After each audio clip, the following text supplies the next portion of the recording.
জাতীয় নাগরিক পার্টির আত্মপ্রকাশ, নতুন সংবিধান প্রতিষ্ঠায় প্রাথমিক লক্ষ্য জানালেন দলের আহ্বায়ক নাহিদ। দেশের তরুণ প্রজন্ম একটি সুস্থ জাতীয় দেশ গঠনে ভূমিকা রাখতে পারে, কক্সবাজারে বললেন সেনাপ্রধান।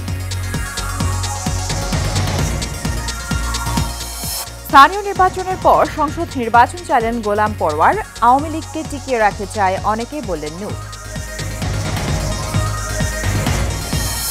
এবং রমজানের আগেই বেড়েছে বেশিরভাগ ইফতার সামগ্রীর দাম, 7 দিনের মধ্যে নিয়ন্ত্রণের ঘোষণা বাণিজ্য উপদেষ্টার।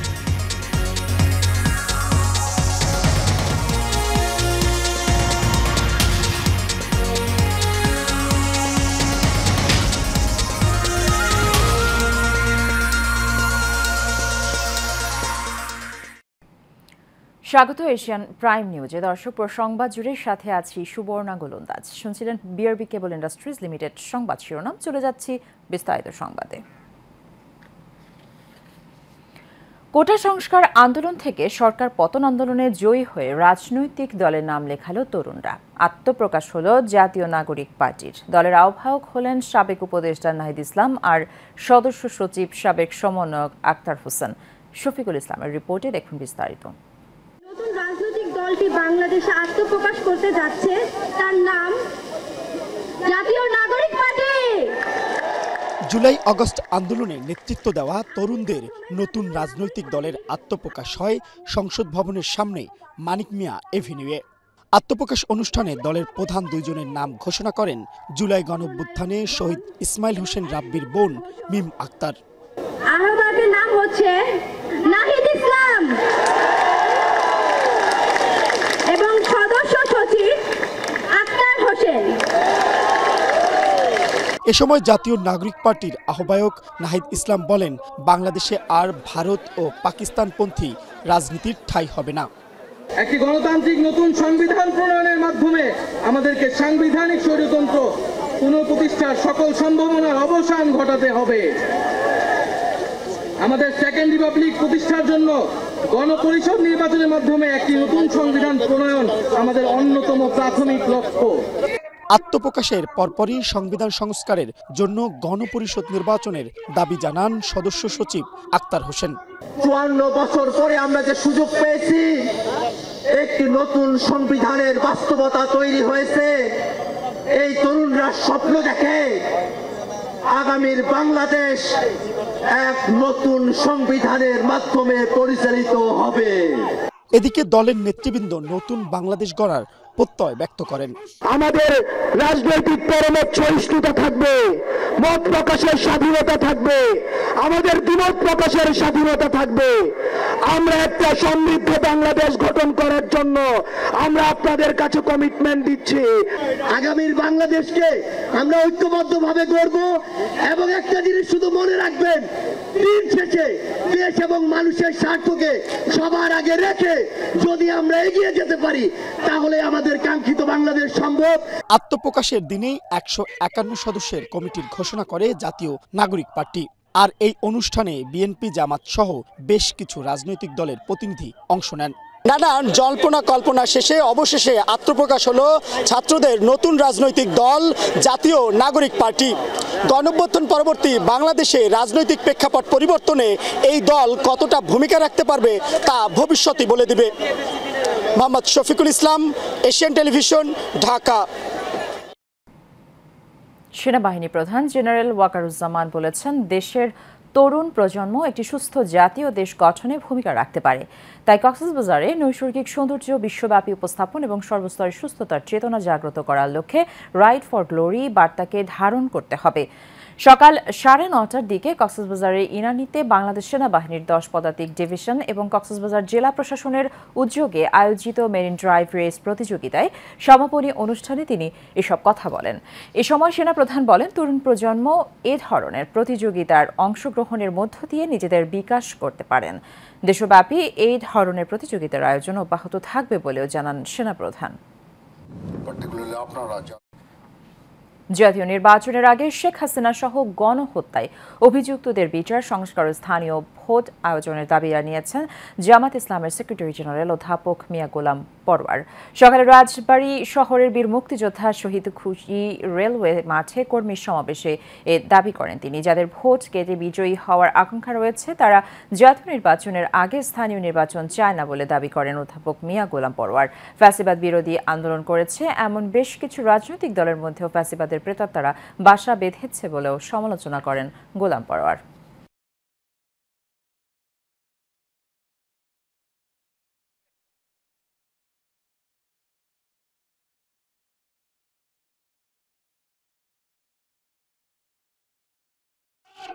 স্থানীয় নির্বাচন, এই তিনটা কাজ জাতীয় নির্বাচনের আগে করতে হবে। আমরা আবার এই সরকারের মাধ্যমে একটি শান্তিপূর্ণ নির্বাচন আমরা সেই নির্বাচনের আগে চাই। সরকার যদি আন্তরিক হয়, ইলেকশন কমিশনের পক্ষে সম্ভব সেই নির্বাচন আগে করা। রাজনৈতিক ফায়দা নিতে কেউ কেউ আওয়ামী লীগকে টিকিয়ে রাখতে চায় বলে মন্তব্য করেছেন গণ অধিকার পরিষদের সভাপতি নুরুল হক নূর। তিনি বলেন, অনেকেই তাদের প্রতিদ্বন্দ্বী হিসেবে আওয়ামী লীগকে চায়। সকালে গণ অধিকার পরিষদের বর্ধিত সভায় সব কথা বলেন তিনি। নুরুল হক নূর বলেন, ক্ষমতায় আসার আগেই কোনো দলের উৎপাত আধিপত্য বেড়েছে। রাজনৈতিক কর্মসূচিতে বাধা দেওয়া হচ্ছে বলে অভিযোগ করেন তিনি। গত 6 মাসে সংস্কারের বাস্তবায়ন দেখছে না, পুরনো ধারাতেই দেশ চলছে বলেও জানান গণ অধিকার পরিষদের সভাপতি।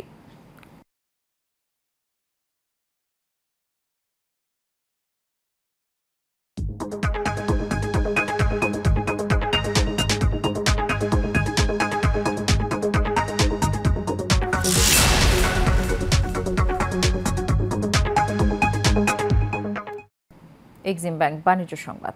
রমজানের আগেই বেড়েছে বেশিরভাগ ইফতার পণ্যের দাম। সপ্তাহের ব্যবধানে কয়েক গুণ বেড়ে গেছে বেগুন, শসা ও লেবুর দাম। আর বোতলজাত সয়াবিন তেলের সংকট এখনও কাটেনি। তবে কিছুটা সহনীয় পর্যায়ে আছে সোলা, চিনি ও মুড়ির দাম। ওয়ালিদ সিদ্দিকীর রিপোর্ট। দরজায় কড়া নাড়ছে পবিত্র মাহে রমজান, কিন্তু সংযমের মাসের আগমনের আগেই বেড়ে গেছে সব ধরনের সবজিসহ ইফতারে ব্যবহার হওয়া পণ্যের দাম। ঠান্ডা লেবুর শরবতে রোজাদাররা ইফতার শুরু করবেন, তার জন্য গুনতে হবে কয়েক গুণ বেশি টাকা। কারণ কয়েকদিন আগেও যে লেবু বিক্রি হচ্ছিল 20 টাকা হালি, তা কিনতে এখন খরচ করতে হচ্ছে 80 টাকা। গত সপ্তাহে যে শসা ও বেগুন বিক্রি হয়েছে 30 টাকায়, এ সপ্তাহে তার দাম বেড়ে হয়েছে 80 থেকে 100 টাকা। তাই ক্রেতাদের মাথায় হাত। বাজারের থেকে কাঁচা বাজারের প্রাইসগুলো একটু বেশি। দ্রব্যমূল্যের দাম সবকিছু অতিরিক্ত। আগে আমরা শসা কিনতাম 60 টাকা, বর্তমানে ওইটা 100 টাকা দেশিটা, আবার অন্যটা 70 টাকা, 80 টাকা, সিমের বেশি 100 টাকা, এবং মাছের বাজার তো মানে বলাই যায় না, মাংস 750 টাকা। আমরা সরকার এই বিষয়ে যারা বাণিজ্য উপদেষ্টা আছে একটু গুরুত্ব দেওয়া উচিত। বেড়েছে খেজুরের দামও, তবে সহনীয় পর্যায়ে রয়েছে চিনি, ছোলা, মুড়ির দাম। এবং খেজুর আগে ছিল 1200 টাকা, এটা এখন বর্তমান 1600 টাকা। মানে রমজান এখনো 2 দিন বাকি, এর মধ্যেই 400 টাকা বাড়াই দিয়েছে। এদিকে দাম বাড়ার তালিকায় আবারও যোগ হয়েছে মুরগি। গত সপ্তাহে 200 বিক্রি করছে, এই সপ্তাহে একটু বেশি বিক্রি করতেছে। ডিমের দাম না বাড়লেও তা কেনা কঠিন হয়ে যাচ্ছে বলে অভিযোগ ক্রেতাদের। এমন অবস্থায় রমজানে নিত্যপণ্যের দাম নিয়ন্ত্রণে সরকারকে কঠোর হওয়ার আহ্বান জানিয়েছেন সাধারণ মানুষ। Walid Siddiqui, Asian television, Dhaka. রমজান উপলক্ষে বাজারে তেল সংকট সহ যেসব সমস্যা রয়েছে আগামী 7 দিনের মধ্যে তার সমাধান হয়ে যাবে বলে জানিয়েছেন বাণিজ্য উপদেষ্টা শেখ বশিরউদ্দিন। দুপুরে সাভারের হেমায়তপুরের হরিণধরা এলাকায় বাংলাদেশ বিসিক শিল্পনগরীতে সাংবাদিকদের সাথে আলাপকালে তিনি এসব কথা বলেন। এ সময় বাণিজ্য উপদেষ্টা বলেন, এবারের রমজানে বাজারে কোনো খাদ্য ঘাটতির সম্ভাবনা নেই। 7 দিনের মধ্যে খেজুর সহ সব জিনিসপত্রের দাম কমে আসবে জানিয়ে তিনি বলেন, এবারের রমজানে সবকিছু পর্যাপ্ত মজুত রয়েছে।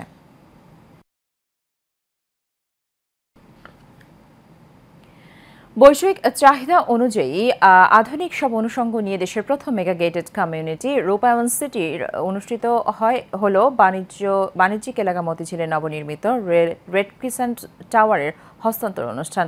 এতে উপস্থিত ছিলেন রূপায়ণ গ্রুপের উপদেষ্টা অবসরপ্রাপ্ত ব্রিগেডিয়ার জেনারেল আবুল কালাম আজাদ এবং রূপায়ণ হাউজিং এস্টেট লিমিটেডের সিও মিজানুর রহমান দেওয়ান। শাখাওয়াত হোসেনের ক্যামেরায় মেহরাব সুমনের রিপোর্ট। রাজধানীর উত্তরায় রূপায়ণ সিটির প্রিমিয়াম কন্ডো ম্যাজেস্টিক লঞ্জে অনুষ্ঠিত হয় কমার্শিয়াল ভবনটির হস্তান্তর প্রক্রিয়া। পবিত্র কোরআন তেলাওয়াতের মধ্য দিয়ে শুরু হয় হস্তান্তর প্রক্রিয়ার আনুষ্ঠানিকতা। রূপায়ণ হাউজিং এস্টেটের পক্ষে উপস্থিত ছিলেন সিইও মিজানুর রহমান দেওয়ান এবং বাণিজ্যিক ভবনের অ্যাডহক কমিটির নেতৃবৃন্দরা। দেশের আবাসন খাতের প্রথম সারির প্রতিষ্ঠান রূপায়ণ হাউজিং এস্টেট লিমিটেডের নবনির্মিত আইকনিক এই ভবনের অংশীদার হতে পেরে গর্বিত বলে মনে করেন ভবন মালিকগণ।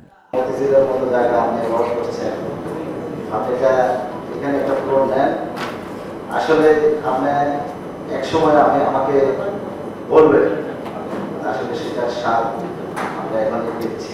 বাংলাদেশ রেড ক্রিসেন্ট সোসাইটির একটা 15তলা একটা বিল্ডিং হয়েছে মতিঝিলে, যেটার আজকে হ্যান্ডওভার সেরেমনি হলো।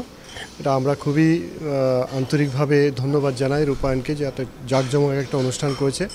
রূপায়ণ হাউজিং এস্টেট লিমিটেডের সিইও বলেন, ইট পাথর আর ধুলোবাড়ির শহরগুলো যখন থমকে দাঁড়ায় তখন দেশের বুকে সবুজের মাঝে গড়ে ওঠা আবাসন প্রকল্প নিয়ে রাজধানীর নগরবাসীর আস্থার প্রতীক রূপায়ণ হাউজিং এস্টেট লিমিটেড।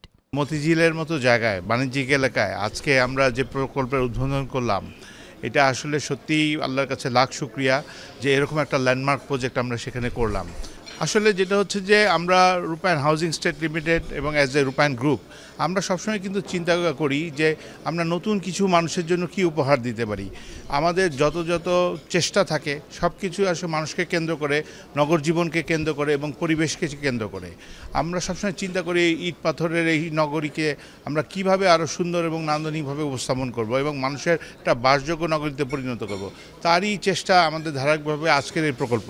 রূপায়ণের পক্ষ থেকে ভবন মালিকদের ধন্যবাদ জ্ঞাপন করেন রূপায়ণ গ্রুপের উপদেষ্টা অবসরপ্রাপ্ত ব্রিগেডিয়ার জেনারেল আবুল কালাম আজাদ। আমরা সবাই মিলে দোয়া করি আপনাদের জন্য, যারা মালিক হয়েছেন, সেই স্বপ্ন নিয়ে আপনারা এটা করেছেন, এখানে জায়গা কিনেছেন থাকার জন্য, আপনাদের এই স্বপ্ন সার্থক হোক। ভবিষ্যতে এখানে আপনাদের যে ব্যবসায়িক প্রতিষ্ঠান করার ইচ্ছা আছে, অনেকে শুনেছি আমি, আপনাদের সবার ইচ্ছা আল্লাহ কবুল করুন এবং সবাইকে আল্লাহ গ্রহণ করুন। তো সবাইকে অনেক ধন্যবাদ। রাজধানীর বুকে পর্যাপ্ত খোলা জায়গা এবং স্বাস্থ্যসম্মত পরিবেশে আবাসন প্রকল্প উপহার দেওয়ায় কৃতজ্ঞতা প্রকাশ করেন আমন্ত্রিত অতিথিরা। Mehrab Suman, Asian television, Dhaka. তেজগাঁওয়ে চাঞ্চল্যকর হত্যা মামলায় জড়িত 5 জনকে গ্রেফতার করা হয়েছে। এর মধ্যে প্রধান আসামি জাকির হোসেনকে 3 দিনের রিমান্ড দিয়েছে আদালত। রাজধানী তেজগাঁও জিএমজি মোড়ে জমির ভাগ বাটোয়ারাকে কেন্দ্র করে গত 17 সেপ্টেম্বর লোমহর্ষক হত্যাকাণ্ড ঘটে। স্বজনদের দাবি, ছোট ভাই জাকির হোসেন বড় ভাই ব্যবসায়ী নূর হোসেনকে হত্যা করে। এ বিষয়ে রাজধানীর তেজগাঁও থানায় হত্যা মামলার পর প্রধান আসামি জাকির সহ 5 জনকে গ্রেফতার করা হয়। এরপর থেকে বাদীপক্ষকে মামলা তুলে নেওয়ার জন্য হুমকি দেওয়া হচ্ছে বলে অভিযোগ উঠেছে।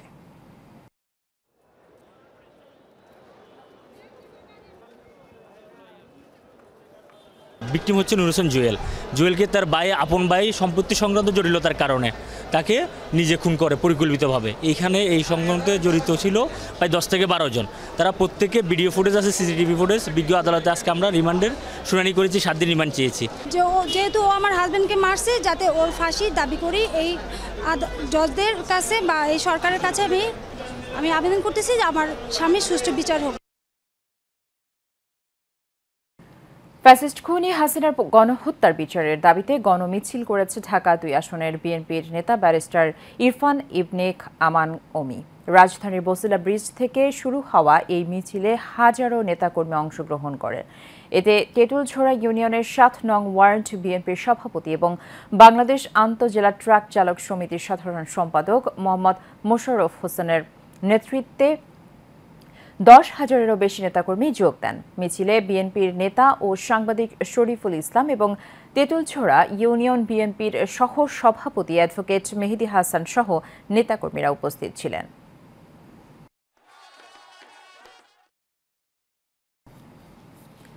অদম্য সংগ্রাম ও সাফল্যের স্বীকৃতি হিসেবে 4 নারীকে প্রদান করা হয়েছে রাধুনী কীর্তিমতী সম্মাননা। রাজধানীর একটি হোটেলে আয়োজিত এক অনুষ্ঠানের মাধ্যমে এই সম্মাননা দেওয়া হয়। অধিকার, সমতা ও ক্ষমতায়নের পথ ধরে সমাজে দৃষ্টান্ত স্থাপনকারী 4 নারীর অসামান্য অর্জনকে সম্মাননা জানাতে এই আয়োজন। অনুষ্ঠানে উপস্থিত ছিলেন স্কয়ার ফুড অ্যান্ড বেভারেজ লিমিটেডের ব্যবস্থাপনা পরিচালক অঞ্জন চৌধুরী, প্রতিষ্ঠানের বিপণন বিভাগের প্রধান ইমতিয়াজ ফিরোজ এবং স্কয়ার গ্রুপের বিভিন্ন প্রতিষ্ঠানের উচ্চপদস্থ কর্মকর্তাবৃন্দ।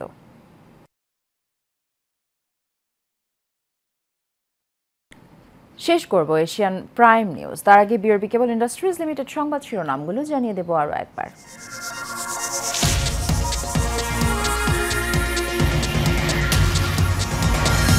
জাতীয় নাগরিক পার্টির আত্মপ্রকাশ, নতুন সংবিধান প্রতিষ্ঠার প্রাথমিক লক্ষ্য জানালেন দলের আহ্বায়ক নাহিদ। দেশের তরুণ প্রজন্ম একটি সুস্থ জাতীয় দেশ গঠনে ভূমিকা রাখতে পারে, কক্সবাজারে বললেন সেনাপ্রধান।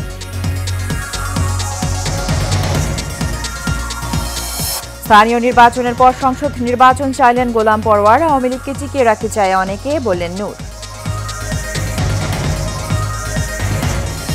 এবং রমজানের আগেই বেড়েছে বেশিরভাগ ইফতার সামগ্রীর দাম, 7 দিনের মধ্যে নিয়ন্ত্রণের ঘোষণা বাণিজ্য উপদেষ্টার।